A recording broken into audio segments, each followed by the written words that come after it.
Assalamualaikum warahmatullahi wabarakatuh. A'udzu billahi minasyaitonir rajim. Bismillahirrahmanirrahim. Hamdan lillah wa syukran ala ni'amillah, salatan wa salaman ala Rasulillah, wala haula wala quwata illa billah, amma ba'd. A'udzu billahi minasyaitonir rajim. Bismillahirrahmanirrahim.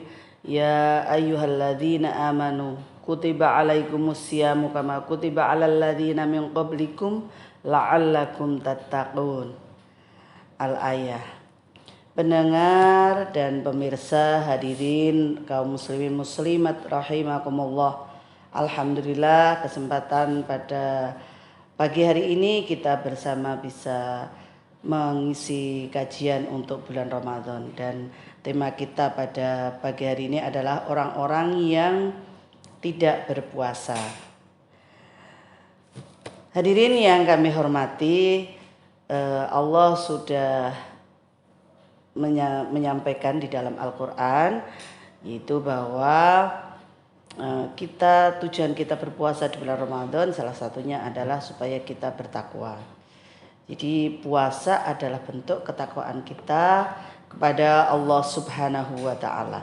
Mudah-mudahan juga puasa kita akan berbuah ampunan dari Allah Subhanahu wa ta'ala, dan insya Allah kita dimasukkan dalam golongan hamba-hambanya yang akan masuk surga.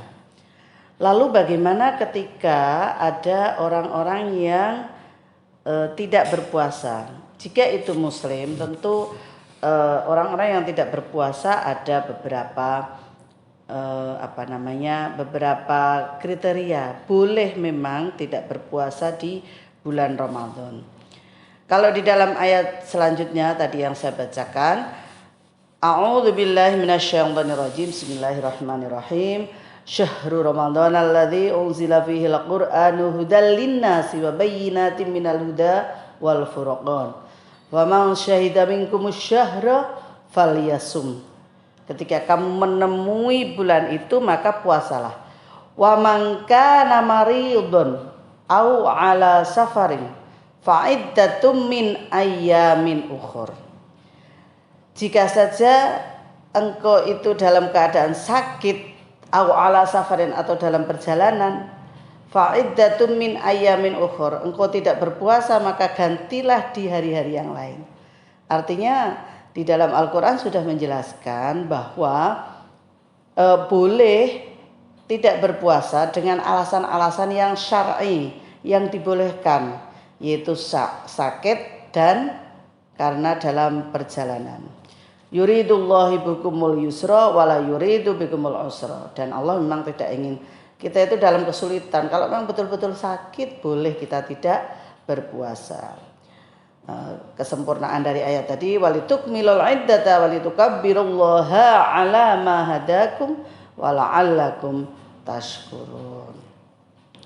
Baik, jadi kita akan membahas siapa-siapa saja sih yang boleh tidak berpuasa di bulan Ramadan dan tetap secara hukum dia tidak melanggar dan tetap bertakwa kepada Allah sesuai dengan tujuan puasa di bulan Ramadan tadi, karena memang dia punya alasan-alasan yang syar'i. Siapa orang-orang yang boleh meninggalkan puasa tetapi tetap disebut sebagai orang bertakwa karena dia meninggalkan dalam alasan yang memang syar'i dibolehkan. Yaitu yang pertama adalah orang yang safar, orang yang bepergian. Bepergiannya bagaimana? Bepergian yang radius perjalanan dibolehkannya untuk sholat qashar ataupun jamak. Jadi kira-kira ya sekitar 85-an kilo. Itu menurut mazhab Syafi'i. Itu yang pertama. Kemudian yang kedua adalah orang yang sakit tadi. Orang yang sakit. Orang yang sangat lanjut usia, mungkin kategorinya adalah sakit. Wanita hamil dan ibu menyusui yang merasa berat. Ya. Nanti ada kriterianya, nanti saya jelaskan. Kemudian yaitu orang yang ikrah. Ikrah itu apa? Orang yang kehausan. Kalau dia diteruskan akan membahayakan nyawanya, atau orang yang tercekik. Nah, itu hal-hal yang membuat dia itu kalau diteruskan puasanya maka membahayakan jiwanya. Kemudian orang tua yang sudah jumpo itu ya memang sudah mungkin secara ingatan juga sudah tidak tidak bisa, kemudian secara kesehatan juga tidak bisa. Nah, itu nanti ada cara bagaimana menggantinya, karena fa'iddatu min ayamin ukhra, harus diganti di hari yang lain. Nah, bagaimana cara menggantinya? Ini yang juga harus diperhatikan. Kita harus tahu bahwa orang yang hutang berpuasa, misalnya orang yang sakit karena disengaja, maka dia harus qadha. Ada ya orang sakit karena disengaja. Di sini kriterianya orang yang gila karena disengaja. Sakit yang ada harapan sembuh, maka dia harus qadha juga. Sakit karena ada harapan sembuh. Sakit yang tidak ada harapan sembuh, yang tadi mungkin sudah tua itu tadi, atau memang sakitnya itu menahun, itu dengan membayar fidyah. Fidyah itu dengan memberikan makanan pokok kepada fakir miskin sejumlah 1 mud atau kurang lebih 7 ons per fakir miskin. Orang yang sangat tua tadi, yang jumpo, itu juga walaupun kelihatannya sehat tetapi mungkin ingatannya ataupun pemikirannya sudah tidak sehat lagi, badannya yang sehat aja, maka dia membayar fidyah. Kemudian musafir itu adalah dengan qadha. Nah, musafir ini jika memang dia itu kuat, karena sekarang perjalanan ada banyak yang dipermudah, kemudian yang kemudian tidak mengganggu, sesungguhnya kalau puasa tetap kuat, maka puasa itu menjadi lebih baik. Jadi nggak perlu dengan alasan bepergian itu kemudian okelah saya mau nggak puasa aja karena saya perjalanan jauh. Tapi kalau perjalanan jauhnya sekarang misalnya naik pesawat dalam waktu yang hanya singkat dan tidak mengganggu, ya lebih baik puasa.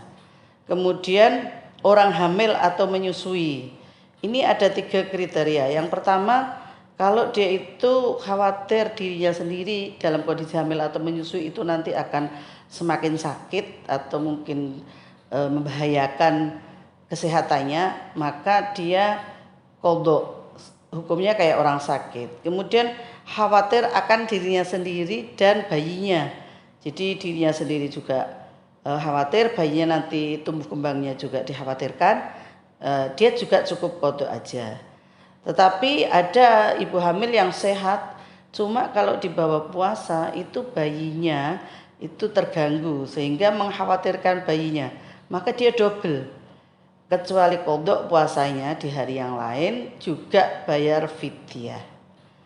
Nah, kemudian untuk kaum ibu, kaum perempuan itu ada yang haid, ada yang nifas, itu dibayar dengan qadha puasa di hari berikutnya. Demikian beberapa hal yang mungkin kita harus perhatikan.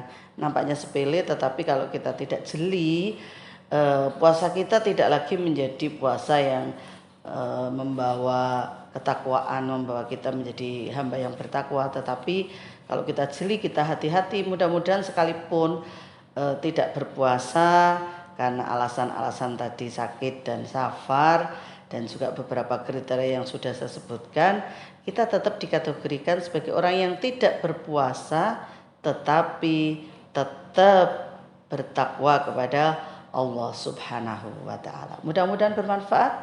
Saya akhiri, wal afu minkum, sumassalamu alaikum warahmatullahi wabarakatuh.